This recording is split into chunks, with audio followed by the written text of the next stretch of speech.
O grupo é composto por Edson e eu, Rafael, e vamos falar sobre o tratamento e utilização de proteínas provenientes do rejeito industrial do arroz no enriquecimento de alimentos.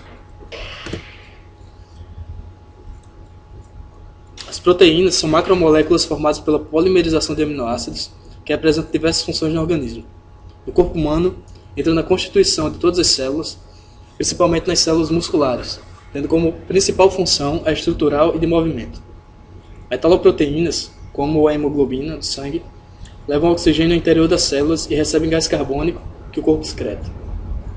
Atuam como hormônios regulando funções do organismo, como a insulina, e como enzimas, que são os catalisadores das inúmeras reações que ocorrem no corpo.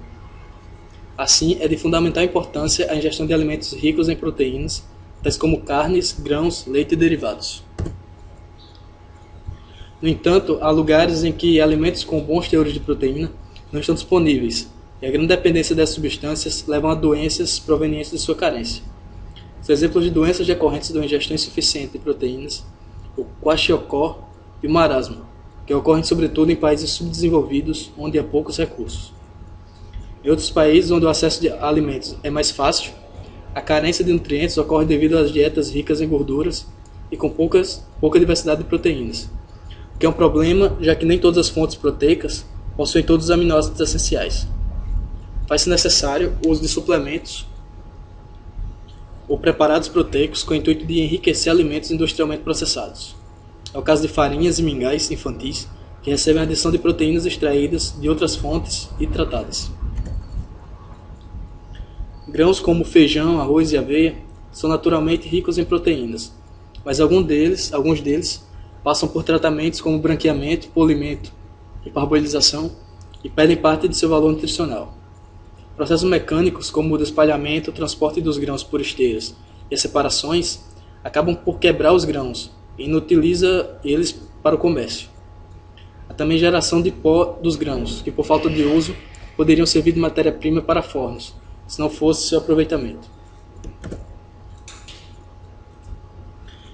Ultimamente, alguns trabalhos têm sido realizados no intuito de recuperar esse material e redirecioná-lo à indústria alimentícia. São produzidos concentrados proteicos na forma de pós, que são comercializados como suplementos prontos para serem adicionados às refeições, ou que são vendidos para outras indústrias, que já os adicionam na formulação de seus produtos. Ao lado, há uma tabela com as quantidades dos principais aminoácidos presentes no arroz. Ultimamente, alguns trabalhos têm sido realizados no intuito de recuperar esse material e redirecioná-lo à indústria alimentícia. As proteases ou peptidases são enzimas capazes de quebrar as ligações peptídicas das proteínas. As funções biológicas das proteases são variadas. Elas atuam na maturação das proteínas, na digestão dos alimentos, na coagulação sanguínea, na renovação dos tecidos ao longo do desenvolvimento do organismo e no processo de cicatrização.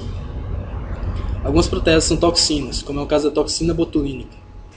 Vários mecanismos de ação são descritos para as proteases, o que permite agrupá-las nas grandes famílias mecanísticas, em função da natureza dos aminoácidos no sítio reativo. Entre elas, a gente destaca as proteases do tiol, que possuem o grupo SH no sítio reativo, e entre elas a papaína, que é a enzima que foi utilizada no trabalho. A papaína é uma enzima vegetal extraída do látex do mamão e atua na fragmentação de proteínas. Ela é atualmente utilizada em cosmética devido às suas propriedades de renovação da pele, pois degrada as células mortas, deixando intacto o tecido natural vivo. A papaína é igualmente comercializada como complemento alimentar que atua no tratamento de úlceras estomacais. A pasta de papaína é usada também no tratamento de verrugas e queratoses da pele, bem como queimaduras de medusas ou acidentes com arraias, pois ela degrada as toxinas proteicas contidas no seu veneno. A papaína é utilizada na indústria alimentícia para aumentar a maciez das carnes. É utilizada em laboratórios de imunohematologia na busca de anticorpos irregulares e em montagens osteológicas, onde limpa os ossos, deixando-os livres de qualquer traço de músculo ou tendões.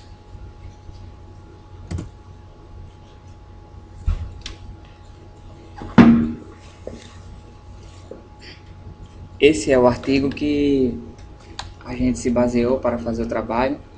E ele fala da preparação de proteínas modificadas a partir de arroz quebrado, que é uma espécie de rejeito da indústria. Nesse artigo, os autores utilizam enzimas para tratar o arroz e uma dessas enzimas é a papaina. Então, para a extração da proteína do arroz, foram utilizadas a protease alcalina e a papaina. A protease alcalina é uma enzima extraída de tecidos animais e que possui pH ótimo de atuação, entre 9 e 12. Na parte da hidrólise do material, foram comparadas as porcentagens de proteínas das amostras tratadas com as enzimas citadas e com o farelo do arroz, onde se observa um aumento no percentual de proteína quando tratada com a papaina, que foi de 65,45%, e em comparação com a protease alcalina, 56,45%.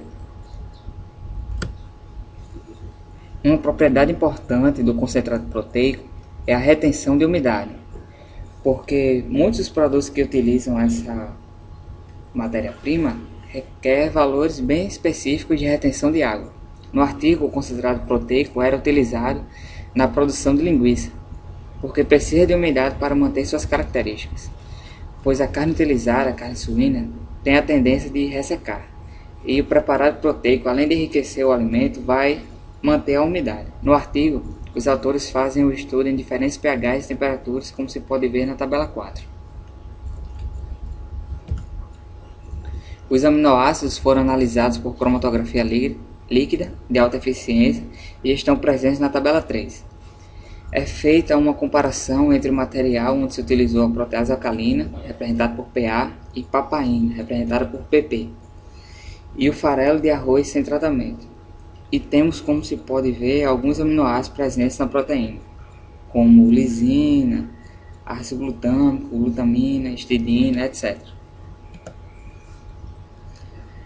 Outros testes foram realizados, como a capacidade de formação de espuma e de emulsificação a diferentes pHs. E as propriedades são importantes para o cozimento dos alimentos, no momento de cozimento dos alimentos, pois a geração de espuma muitas vezes é uma característica indesejável devido ao aspecto do produto. A emulsificação pode ser interessante em casos em que se quer homogeneizar componentes do alimento.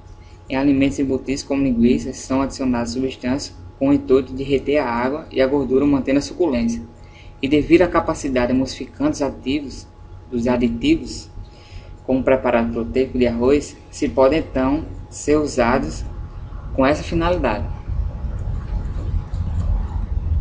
O músculo do porco contém 75% de água, mas baixa capacidade de armazenamento de água depois de aquecido. Assim, o produto preparado tem baixo rendimento. A chave para a produção da linguiça é reter a água e a gordura. E o gráfico da figura 1 mostra que o rendimento aumenta à medida que aumenta o conteúdo da proteína, sendo que a enzima papaina mostrou o melhor resultado.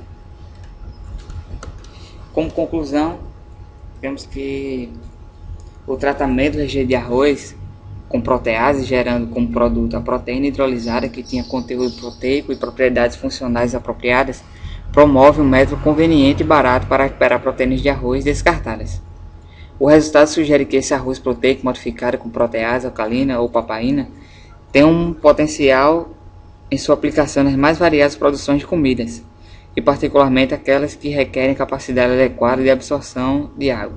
A produção de comida rica em proteínas pode também adicionar um valor para o arroz, que é descartado o baixo custo pela produção durante a moagem.